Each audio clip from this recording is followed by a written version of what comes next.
ചുറ്റും നീല നിറം. വീടുകളും കെട്ടിടങ്ങളും വഴികളും പടിക്കെട്ടുകളും വരെ നീല ചായം പൂശിയിരിക്കുന്നു.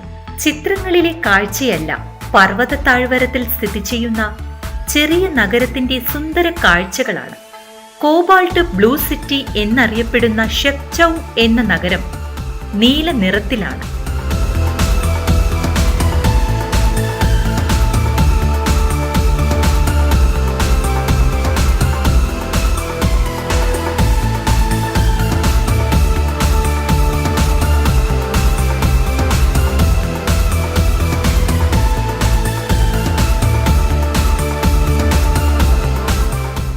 മൊറോക്കോയുടെ വടക്ക് ഭാഗത്ത് കാണപ്പെടുന്ന ചന്ദ്രക്കലയുടെ ആകൃതിയിലുള്ള പ്രദേശമായ റിഫ് താഴ്വരയിലാണ് ഷെപ്ചൌ എന്ന ഈ അതിഗംഭീര നഗരം സ്ഥിതി ചെയ്യുന്നത്. വീടുകൾ, മതിലുകൾ, വാതിലുകൾ, ജാലകങ്ങൾ, ജലധാരകൾ എന്നിവയടക്കം നഗരം മുഴുവൻ നീല നിറത്തിലാണ്. തെരുവുകൾ പോലും ആകാശ നീല നിറമുള്ളതാണ്. 1471 സ്ഥാപിതമായ ഷെപ്ചൌ എന്ന നഗരം നൂറ്റാണ്ടുകളായി വിദേശികൾക്ക് അനുവാദമില്ലാത്ത പവിത്രമായ ഒരു സ്ഥലമായിരുന്നു. എന്നാൽ പുറം ലോകം ഇവിടത്തെ സുന്ദരമായ കാഴ്ചകളും വിശേഷങ്ങളും അറിഞ്ഞു തുടങ്ങിയതോടെ വിനോദസഞ്ചാര ഭൂപടത്തിലും ഇടം നേടി.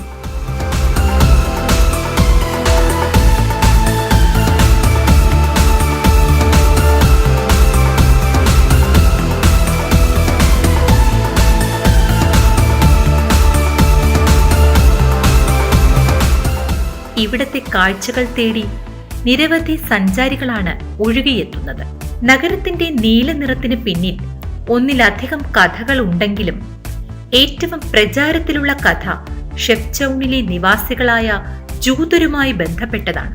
ഹിറ്റ്ലറെ പേടിച്ച് ഇവിടേക്ക് പലായനം ചെയ്തെത്തിയ ജൂതർ അവരുടെ വിശ്വാസപ്രകാരമാണ് പ്രദേശത്തിന് നീല നിറം നൽകിയതത്രേ. ജൂതമത വിശ്വാസപ്രകാരം നീല നിറം സ്വർഗത്തെ പ്രതിനിധീകരിക്കുന്നതാണ്. കൊതുകുകളെ തുരത്താനുള്ള മാർഗമായും സൗന്ദര്യവത്കരണത്തിന്റെ ഭാഗമായുമാണ് ഇങ്ങനെ ചെയ്തതെന്നും പറയപ്പെടുന്നുണ്ട്. ഷെപ്ചൌ ഇന്ന് കാഴ്ചകളുടെ പറുദീസ തന്നെയാണ്.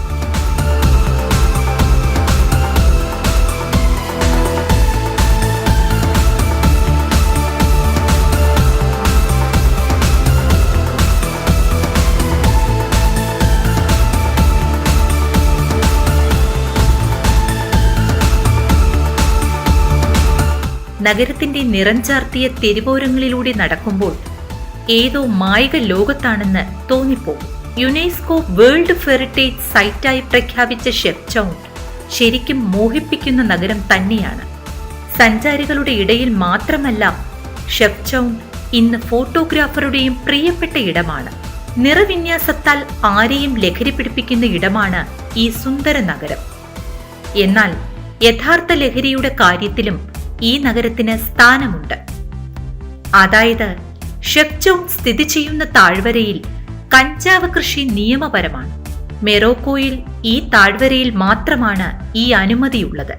ലക്ഷക്കണക്കിന് ആളുകളാണ് ഈ ജോലി ആശ്രയിച്ച് ഇവിടെ ജീവിക്കുന്നത്. ഈ പ്രദേശത്ത് ഉൽപ്പാദിപ്പിക്കുന്ന ഹാഷിഷിന്റെ അളവ് ലോക ഉൽപാദനത്തിന്റെ 40%. യൂറോപ്പിൽ ഉപയോഗിക്കുന്ന 80% കഞ്ചാവും ഇവിടെ ഉൽപ്പാദിപ്പിക്കുന്നതാണ്. കഞ്ചാവ് കൃഷി മാറ്റി നിർത്തിയാൽ നഗരം സ്ഥിതി ചെയ്യുന്ന മലഞ്ചെരിവ് പ്രകൃതി സ്നേഹികളുടെ സ്വർഗമാണെന്ന് പറയാം.